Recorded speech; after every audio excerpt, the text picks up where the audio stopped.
अक्सर हम अपने बड़ों से कुछ ऐसी कहानियां या यूं कहें कि उनके साथ बीती कुछ ऐसी घटनाओं के बारे में सुनते हैं जिन पर यकीन करना हमारे लिए बहुत मुश्किल हो जाता है।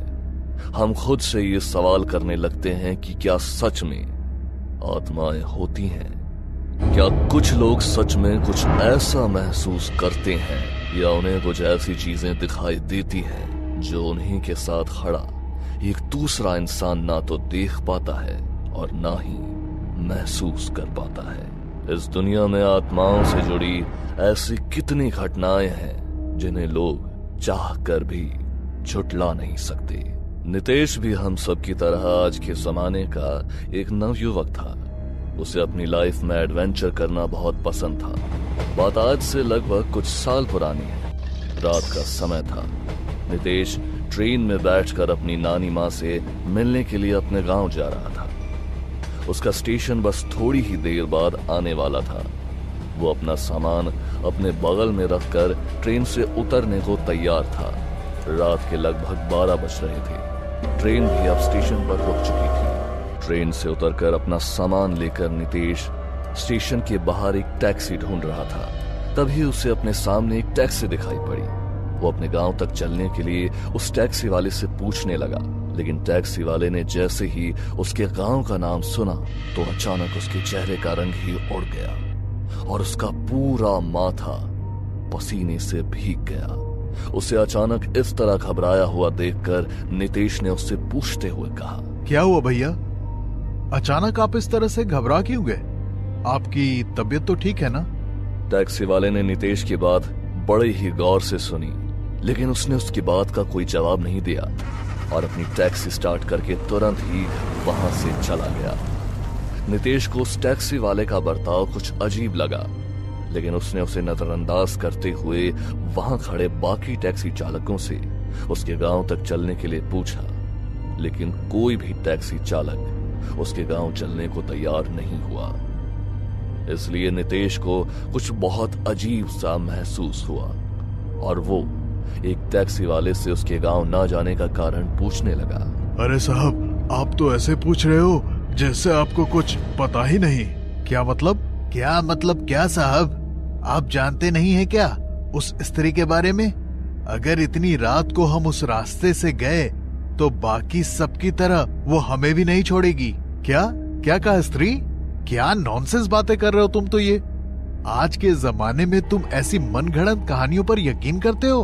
अरे भाई, चाहिए तो डबल पैसे ले लेना, पर अभी प्लीज चलो, मुझे जल्दी घर पहुंचना है। चाहे आप मुझे 2 गुने पैसे दो या 4 गुने, लेकिन मैं इस वक्त उस रास्ते पर नहीं जाऊंगा। अरे मैं तो क्या, कोई नहीं जाएगा। आप मेरी बात मानो और सुबह होने तक इंतजार करो, नहीं तो आपका भी वही हाल होगा जो आपकी तरह शहर से आए सभी जिद्दी लोगों का होता है। पता नहीं क्या नॉनसेंस है। छोड़ो यार, जाने दो, मैं पैदल ही चला जाऊंगा। नितेश का गांव रेलवे स्टेशन से बस कुछ किलोमीटर की दूरी पर था, इसलिए वो पैदल ही अपने गांव जाने के रास्ते पर निकल गया। वो पूरा रास्ता बिल्कुल सुनसान था। यहाँ तक कि वहां पर प्रचलित उस स्त्री की कहानियों के चलते कोई चोर उचक्का भी रात के वक्त वहां जाने की हिम्मत नहीं करता था। लेकिन नितेश का मन इस तरह की किसी भी कहानी को मानने को तैयार नहीं था। वो अपने सामान को लेकर पूरी तेजी से गांव की तरफ बढ़ रहा था कि तभी अचानक रास्ते में पड़े एक पत्थर से उसका पैर टकराया और वो सीधे जमीन पर जाकर गिर पड़ा। गिरने की वजह से उसके पैर में अचानक तेज दर्द होने लगा। वो उसी पत्थर का सहारा लेते हुए उठा और फिर से चलने की कोशिश करने लगा, लेकिन वो कुछ कदम चलकर तेज तेज हाँफने लगा कि तभी उसकी नजर रोड के दाईं तरफ पड़ी। उसे जंगल से किसी की पायल की आवाज सुनाई दी। उसने जैसे ही उस ओर मुड़कर देखा तो उसके सामने लाल साड़ी पहने एक बहुत ही खूबसूरत लड़की खड़ी थी। उसे देखते ही वो जंगल में उस लड़की के पीछे जाने की कोशिश करने लगा कि तभी अचानक वो लड़की उसकी नजरों से ओझल हो गई। वो अपनी आंखें मसलता हुआ इधर उधर उस लड़की को ढूंढने लगा कि तभी जंगल के भीतर कुछ दूरी से उसे फिर से वही पायल की छन छन सुनाई थी। वो तुरंत उस आवाज को सुनकर इधर उधर देखने लगा तो उसे फिर से अपने सामने कुछ दूर खड़ी वो लड़की दिखाई दी। वो अपने हाथों से उसे अपने पास आने का इशारा करने लगी। नितेश उसकी खूबसूरती को देखकर मानो उस पर मोहित हो गया और बिना कुछ सोचे समझे वो उसकी ओर बढ़ने लगा। वो जैसे ही उसके पास पहुंचा तो वो लड़की भागती हुई सामने एक बहुत ही सुंदर किले में चली गई। अब नितेश को उसके बारे में जानने की जिज्ञासा और ज्यादा बढ़ने लगी। वो उसके पीछे पीछे उस किले के अंदर चला गया कि तभी उसे अपने पास कुछ ठंडी हवाएं महसूस होने लगी। उसने जैसे ही सामने की ओर देखा तो वो नजारा देखकर वो जैसे मंत्र मुग्ध हो गया।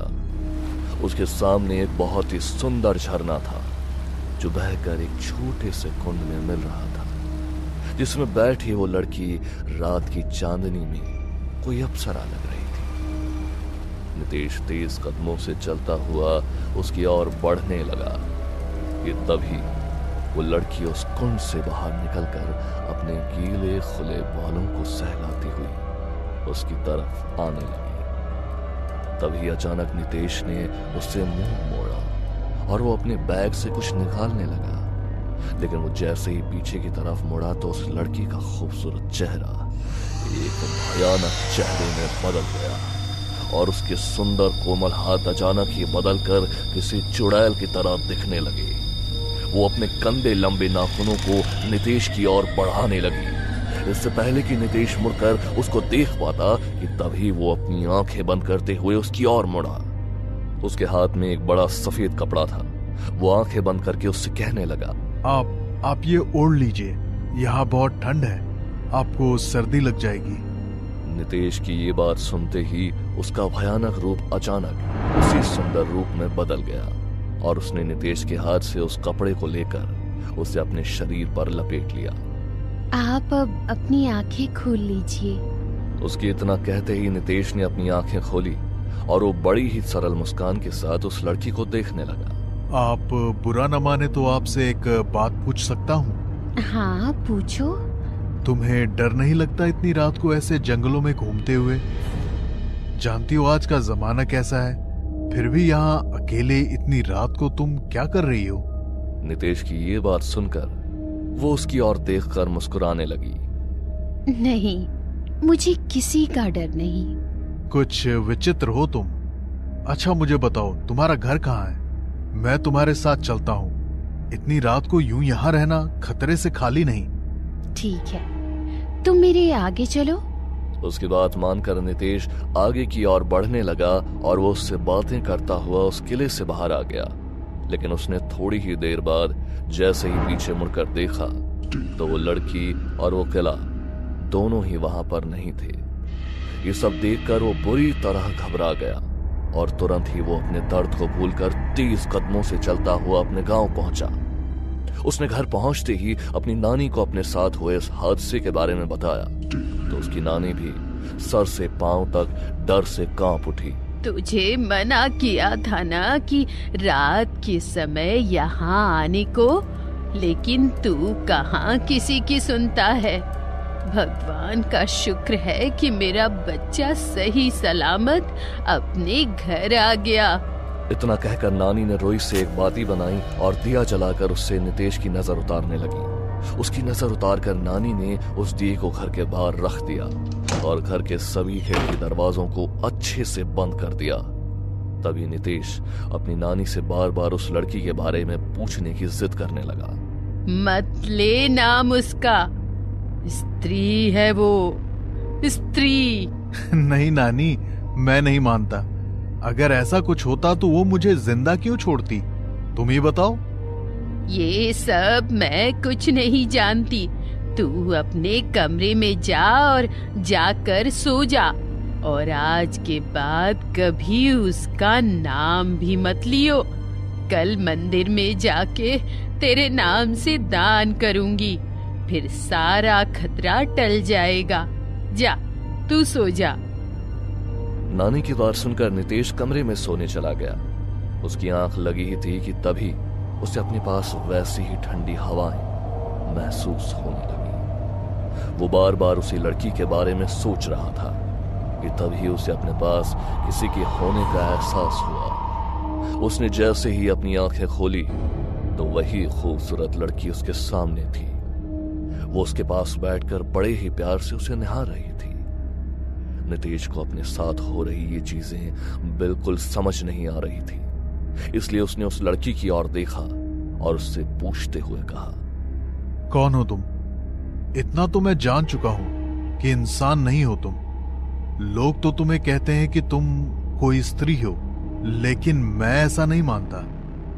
सच सच बताओ, कौन हो तुम? नितेश की बात सुनकर वो उसकी ओर देखकर बहुत ही सरल स्वभाव से मुस्कुराने लगी और उसे देखते हुए उसने कहा, लोग सच ही तो कहते हैं। मैं एक स्त्री हूँ जो लोगों को जिंदा नहीं छोड़ती। आज तक न जाने कितने लोगों की जिंदगी को उनसे छीना है मैंने। लेकिन क्यों? और अगर ये सच है तो तुमने मुझे जिंदा क्यों छोड़ दिया? क्योंकि तुम उनके जैसे नहीं हो। क्या मतलब है तुम्हारा? मैं कुछ समझा नहीं। नितेश के पूछने पर वो लड़की उसे अपनी कहानी बयां करने लगी।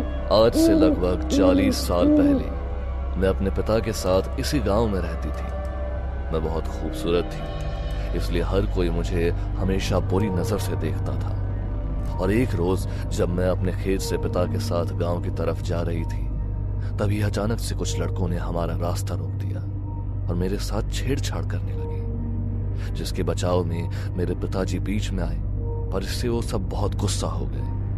तभी उन लड़कों ने पहले मेरे पिताजी को जोर से धक्का दिया, जिससे वो दूर एक पत्थर पर जा गिरे और उन्होंने वहीं दम तोड़ दिया। नहीं नहीं पिताजी। उसके बाद उन्होंने मेरा पीछा करना शुरू कर दिया, पर जब उनसे बचने का कोई भी रास्ता मेरे सामने नहीं बचा तो मैंने उसी पहाड़ी से कूदकर अपनी जान दे दी। तभी से उस रास्ते से गुजरने वाले हर मुसाफिर को एक स्त्री नजर आने लगी, और जो भी उसे अकेली पाकर उसके साथ दुर्व्यवहार करने की कोशिश करता वो उसे मार देती। वो नहीं चाहती थी कि जो उसके साथ हुआ वो किसी और लड़की के साथ हो। स्त्री की कहानी सुनकर नितेश की आंखों में आंसू आ गए कि तभी एक झटके के साथ अचानक उसकी नींद टूट गई। उसने हड़बड़ाकर उधर उधर देखा तो उसके बगल में वो लड़की नहीं थी, लेकिन उसके बिस्तर पर उसकी निशानी एक पायल के रूप में थी। नितेश ने उस पायल को उठाया और उसे अपने बैग में रख लिया। अब वो उस लड़की और उसकी कहानी के बारे में सब कुछ जान चुका था। लोग उन हादसों को तो जानते थे जो मुसाफिरों के साथ घटते आ रहे थे, लेकिन वो उसके पीछे की दर्दनाक कहानी को आज तक नहीं जान पाए थे। उसे सिर्फ नितेश ने जाना, क्योंकि उसका मन सच्चा था और यही कारण था कि आज उसे किले में जाने के बाद भी वो सही सलामत अपने घर लौटकर आ पाया था। क्या हुआ लिली? तुम अचानक चीख मार के क्यों भाग गई? तुमने देखा नहीं, किसी ने मुझे पकड़ा हुआ था। कैसी बातें कर रही हो तुम? मैं तुम्हारे साथ ही तो हूँ। कोई भी नहीं था। तुम मेरे साथ मजाक कर रही हो, है ना? पागल हो क्या ध्रुव? तुम्हें मुझे देखकर लग रहा है कि मैं मजाक कर रही हूँ। यकीन करो मेरा। इतना कहते ही लिली रोने लगती है और ध्रुव उसे गले लगा लेता है। लिली का चेहरा घर की तरफ होता है। तभी घर में खिड़की पर लिली को वही औरत और उसकी जैसा ही एक आदमी दिखाई देता है। लिली घबरा जाती है। वो देखो ध्रुव, हमारे घर में कोई है। क्या मतलब? अरे देखो, वो आदमी और औरत। ध्रुव जैसा ही उस तरफ देखता है, दोनों गायब हो जाते हैं। लिली परेशान हो गई थी। हेलो दोस्तों, मेरा नाम दीपक है। आज मैं आपको एक भयानक घटना के बारे में बताने जा रहा हूं, जो मेरे दोस्त ध्रुव के साथ घटी। तब वो लगभग 26 साल का था। ध्रुव ने मुझे ये कहानी सुनाई और मैं इसे आप लोगों के साथ शेयर कर रहा हूं। लगभग 4 साल पहले की बात है। ध्रुव की नई नई शादी हुई थी। उसकी पत्नी लिली चाहती थी कि वो दोनों हनीमून पर गोवा जाए, लेकिन ध्रुव की मां ने हमेशा ही गोवा जाने के लिए मना किया था। बेटा, दुनिया बहुत बड़ी है, कहीं भी चले जाओ घूमने, गोवा में कुछ भी नहीं रखा। लेकिन मम्मी, लिली गोवा जाना चाहती है, इसमें परेशानी क्या है? वहाँ तो हमारा अपना घर है, होटल भी नहीं लेना पड़ेगा। वहाँ नहीं जाना। जब से तेरे पापा की डेथ हुई है उस घर पर ताला है और अब उसे कभी नहीं खोलना, कभी भी नहीं। ठीक है मम्मी जी, आप चाहती हैं हम गोवा ना जाए तो हम नहीं जाएंगे, ठीक है? हाँ बेटा। तभी लिली आंख मारकर ध्रुव को इशारा करती है और दोनों कमरे में चले जाते हैं। अरे मम्मी जी को कौन सा पता लग रहा है, उनको हम किसी और जगह का कह देंगे, पर हम जाएंगे तो गोवा ही। ऐसे झूठ बोलकर जाने का तो हम कुछ गलत काम नहीं कर रहे। हनीमून क्या बार बार मनाएंगे? प्लीज ना ध्रुव। लेकिन मम्मी के पास ही गोवा वाले घर की चाबी है, वो कैसे लेंगे? अरे तोड़ देंगे ताला, हमारा ही तो घर है, हम कुछ भी करें। तो आखिर ध्रुव मान ही जाता है, लेकिन उनको नहीं पता था कि पूजा किस वजह से उनको गोवा जाने से मना कर रही थी। पर जल्द ही पता लगने वाला था। ध्रुव के पापा ने गोवा में बीच के पास एक घर लिया था जिसमें वो अक्सर जाते आते थे, लेकिन ध्रुव के पापा की डेथ के बाद, मतलब पिछले 5 साल से उस घर पर ताला लगा दिया गया था। 2 दिन बाद ही दोनों गोवा में उस घर पर पहुंच जाते हैं। घर पर ताला लगा हुआ था। ध्रुव ताला तोड़ने के लिए एक पत्थर लाता है। रुको ध्रुव, ताला मत तोड़ो। अरे क्यों, अंदर नहीं जाना है क्या? तभी लिली अपने बैग से एक चाबी निकालती है। अरे ये कैसे ले आई तुम? बस ले आई। लिली चुपके से पूजा की अलमारी से घर की चाबी लेकर आई थी। ध्रुव ताला खोलता है। उस जगह की हालत बहुत खराब थी। वहाँ सब कुछ अस्त व्यस्त था। सारा सामान, कुर्सियां, मेज, गमले सब गिरे हुए थे। सब सामान पर मकड़ियों के जाले लगे हुए थे। इसलिए उसने मदद के लिए गरीब लड़के मोनू को पैसे देकर सारी सफाई करवा दी। मोनू, हम 15 दिन यहाँ रहने वाले हैं, तो तू रोज सुबह आकर यहाँ की सफाई कर जाना। ठीक है साहब। ये 1000 रुपए रख, बाकी मैं बाद में दे दूंगा। और वो लड़का काम करके चला जाता है। लिली और ध्रुव गोवा आकर काफी खुश थे। फिर रात हो गई। दोनों सो रहे थे। रात के 2 बजे लिली को कांच टूटने की आवाज आती है और इसी के साथ एक औरत के चिल्लाने की आवाज आती है। वह मदद के लिए चीख रही थी। कोई बचाओ, मत मारो मुझे, मत मारो। लिली जल्दी से उठकर कमरे से बाहर गई और अचानक उसे आवाज आनी बंद हो गई। उसने देखा कि गैलरी में खिड़कियों पर लगे पर्दे उड़ रहे हैं। लगता है कोई खिड़की खुली रह गई है। वो औरत की आवाज कहाँ से आ रही थी? वह खिड़की से बाहर की तरफ देखती है। उसे कोई नहीं दिखाई देता, तो वो खिड़की बंद करने लग जाती है। तभी अचानक खिड़की पर उसे एक भयानक औरत दिखाई देती है जिसकी स्किन बिल्कुल सफेद थी और गल चुकी थी। वो औरत लिली का हाथ पकड़ लेती है। लिली जोर से चिल्लाती हुई पीछे गिर जाती है। ध्रुव, ध्रुव। लिली की चीखें ध्रुव को सुनाई नहीं देती क्योंकि वो काफी गहरी नींद में था। लिली उठकर कमरे में भाग जाती है, लेकिन कमरे का दरवाजा नहीं खुलता। वह बार बार दरवाजा खटखटाती है। तभी उसे वहां पर भयानक परछाई उसकी तरफ आती दिखाई देती है। खोलो दरवाजा ध्रुव, खोलो प्लीज, दरवाजा खोलो ध्रुव। वह परछाई उसके करीब आ जाती है। वह चिल्लाती रहती है कि तभी ध्रुव अचानक से दरवाजा खोल देता है। वो लिली को इस हालत में देखकर डर जाता है। क्या हुआ लिली, तुम इतनी डरी हुई क्यों हो? और रात के 2 बजे तुम क्यों उठी हो? वो वहाँ कोई है, कोई औरत, वो बहुत डरावनी है। कोई नहीं है वहाँ, बस हम दोनों ही है। मेरा विश्वास करो, मैं कह रही हूँ ना, वो डरावनी औरत खिड़की के पास है, खिड़की भी खुली हुई है। तो चलो हम दोनों साथ चलते हैं, दिखाओ मुझे। ध्रुव उसे वहां ले जाता है और देखता है कि खिड़की बंद थी और ना तो वहां कोई औरत थी ना कुछ और।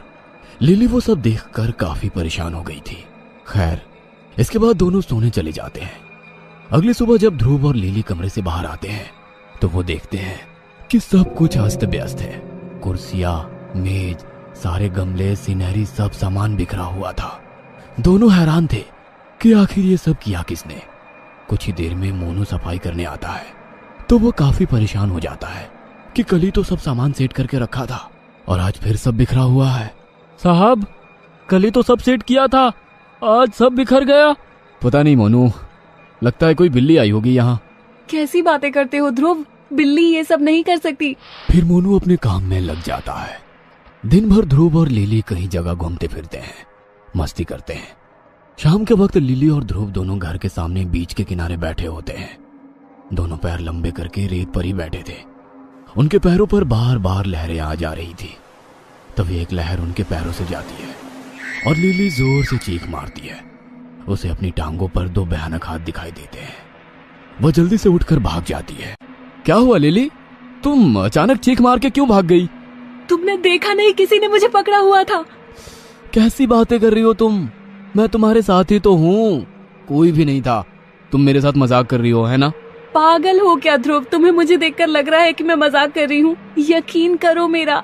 इतना कहते ही लिली रोने लगती है और ध्रुव उसे गले लगा लेता है। लिली का चेहरा घर की तरफ होता है। तभी घर में खिड़की पर लिली को वही औरत और उसकी जैसा ही एक आदमी दिखाई देता है। लिली घबरा जाती है। वो देखो ध्रुव, हमारे घर में कोई है। क्या मतलब? अरे देखो, वो आदमी और औरत। ध्रुव जैसे ही उस तरफ देखता है, दोनों गायब हो जाते हैं। लिली परेशान हो गई थी। पता नहीं लिली, तुम्हें यहाँ आकर क्या हो गया है? वो सच में वहाँ थे। तो चलो हम चेक करते हैं, वैसे भी रात होने वाली है, घर चलते हैं। ध्रुव और लिली घर पहुंच जाते हैं और ध्रुव सारा घर चेक करता है, लेकिन वहां कोई नहीं होता। उसी रात लिली अपने कमरे में थी और ध्रुव हॉल की लाइट बंद करके कमरे की तरफ जाने लगता है। जैसे ही वो सीढ़ियों से ऊपर जाने लगा, उसे कुर्सी और मेजों के खिसकने की आवाज आने लगी। कौन है वहां? ध्रुव फिर से लाइट जला देता है और देखता है कि मेज कुर्सियां अपनी जगह पर नहीं थी। ये कैसे हुआ? कौन है यहाँ? फिर ध्रुव के सामने कुर्सियां और मेज फिर से हिलने लग जाती है। तभी ध्रुव को वहां आदमी और औरत खड़े दिखाई देते हैं। ध्रुव जोर से चिल्लाता है और कमरे की तरफ भागता है। लिली समझ जाती है कि अब उसे भी वही सब दिखाई दे रहा है। चलो यहाँ से, ये जगह खतरनाक है। मैंने कहा था ना तुमसे। दोनों जल्दी जल्दी अपना सामान पैक करने लगते हैं। तभी किसी ने बहुत बुरी तरीके से घर का दरवाजा खटखटाना शुरू कर दिया। दोनों बहुत डर गए, क्योंकि अब उनका बाहर जाने का कोई भी रास्ता नहीं बचा था। कोई लगातार दरवाजा पीट रहा था, लेकिन वो दरवाजा नहीं खोल रहे थे। बाहर ध्रुव की माँ पूजा थी। दरवाजा खोलो ध्रुव, मैं हूँ तुम्हारी माँ। नहीं नहीं, वो झूठ बोल रही है, ये भूत है, दरवाजा मत खोलो। नहीं लिली, भूतों को किसी दरवाजे की जरूरत नहीं होती, ये मम्मी ही है। ध्रुव दरवाजा खोल देता है। पूजा अंदर आ जाती है। उसने ध्रुव को गले लगा लिया। मैंने तुम्हें मना किया था ना यहाँ आने से। हाँ मम्मी जी, अब हमें समझ में आया है आपने क्यों मना किया। हमसे गलती हो गई। मेरी अलमारी से चाबी गायब थी, मैं समझ गई कि तुम दोनों यहीं आए हो। माँ, ये सब क्या हो रहा है हमारे साथ? ये तुम्हारे पिता के गलत काम का नतीजा है, इसलिए मैंने उसे छोड़ दिया था। अभी बात करने का सही वक्त नहीं है, पहले तुम जल्दी से चलो अभी यहाँ से। तीनों दरवाजे की तरफ जाने लगते हैं और तभी दरवाजा अपने आप बंद हो जाता है। हे भगवान, अब क्या करें? क्या माँ, क्या बात है? यहाँ क्या हुआ था, मुझे बताओ। तभी औरत और आदमी की मिली जुली भयानक आवाज आती है। बता पूजा, तेरे बेटे को सारी सच्चाई जल्दी बता। ध्रुव, तुम्हारे पिता ने 2 लोगों की हत्या की। ये उन दोनों की आत्माएं ही हैं। 10 साल पहले तुम हॉस्टल में रहते थे। मैं, तुम्हारे पापा, उनके दोस्त और उनकी पत्नी, हम सब यहाँ गोवा में घूमने आए थे। लेकिन मैं नहीं जानती थी कि तुम्हारे पापा उस औरत को पसंद करते हैं। इसी घर में एक रात मैंने तुम्हारे पिता को उस औरत के साथ पकड़ लिया था, इसलिए मैं उसी रात ये घर छोड़कर चली गई। तुम्हारे पिता चाहते थे कि वो अपने पति से तलाक ले ले ताकि वो दोनों साथ रह सके, लेकिन वो नहीं मानी। वो अपने परिवार के साथ खुश थी। अगली दोपहर ही तुम्हारे पिता ने अपने दोस्त की ड्रिंक में जहर मिला दिया और उस औरत के साथ जबरदस्ती करने लगे। लेकिन वो औरत खुद को बचाने के लिए तुम्हारे पापा पर वार करने लगी, तो उन्होंने उसे वहीं मार दिया। मैंने भी उसके बाद तुम्हारे पापा से तलाक ले लिया था और वो यहाँ आकर रहने लग गए। लेकिन उन दोनों की आत्माएं तुम्हारे पापा को परेशान करने लगी। उन दोनों की आत्माएं तुम्हारे पापा के सपनों में आने लगी और उन्हें हर जगह दिखने लगी। और एक दिन यहाँ मुझे तुम्हारे पापा की लाश मिली। कोई नहीं जानता कि वो कैसे मरे थे। ये सब सुनकर ध्रुव और लिली सदमे में आ गए। तभी वो औरत और आदमी का भूत दिखाई देते हैं। ध्रुव और उसके परिवार चिल्ला रहे थे। उस औरत के भूत ने ध्रुव को बालों से पकड़ लिया और घसीटने लगी और फर्श पर पटक कर मारने लगी। ध्रुव अपने होश खो रहा था। नहीं, प्लीज हमें माफ कर दो। प्लीज मेरे बेटे को छोड़ दो, मुझे अपने साथ ले चलो। प्लीज हमें जाने दो, हमारी तो इसमें कोई गलती भी नहीं है। तभी उस औरत भूत ने ध्रुव को छोड़ दिया और वो पूजा के पास आई और उसे जोर से थप्पड़ मारा। पूजा फर्श पर गिर गई और फिर उस औरत भूत ने ध्रुव की माँ को गर्दन से पकड़ लिया। ध्रुव की माँ अब हवा में थी और कुछ देर में वो मर गई। नहीं माँ, हे भगवान। लिली ने अपने पति ध्रुव की ओर इशारा किया। वो रो रही थी और भीख मांग रही थी। प्लीज प्लीज ऐसा मत करो, प्लीज मेरे पति को छोड़ दो। मेरे पति ने कुछ भी नहीं किया है। जैसे आप अपने पति से प्यार करती थी वैसे मैं भी अपने पति से प्यार करती हूँ। हमारे साथ ऐसा मत कीजिए, हमें जाने दीजिए। वे आत्माएं लिली को बहुत ध्यान से सुन रही थी। फिर अचानक दरवाजा खुल जाता है। लिली की प्रार्थना ने काम किया। लिली जल्दी से ध्रुव को सहारा देकर उठाती है और घर से बाहर निकल जाती है। ध्रुव को अपने पिता के गलत कामों का बहुत पछतावा था और उन्होंने अब अपनी मां को भी खो दिया था। दोनों वहां से चले गए और फिर कभी लौटकर नहीं आए। हमें पूरा यकीन है दोस्तों कि आप लोगों को यह कहानी जरूर पसंद आई होगी। अगर आपके साथ भी कुछ ऐसे अनकहे किस्से हो चुके हैं तो प्लीज हमारे साथ शेयर करें। हम जरूर अपने चैनल पर उनको दिखाएंगे।